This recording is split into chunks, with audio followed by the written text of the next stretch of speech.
আজ আমরা চলে এসেছি জয়পুরের বিড়লা মন্দিরে।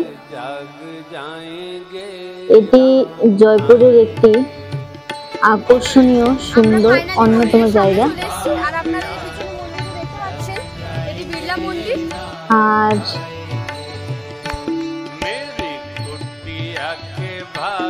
মাতা লক্ষ্মী নারায়ণের সমর্পিত একটি মন্দির। আর এই মন্দিরটি পুরোটাই সাদা মার্বেল পাথরের তৈরি, খুবই সুন্দর এবং আকর্ষণীয়।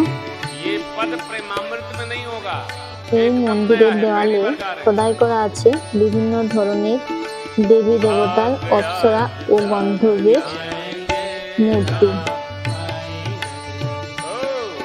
আর এখানে প্রতিদিন দর্শনার্থীদের প্রচুর ভিড় লেগে থাকে।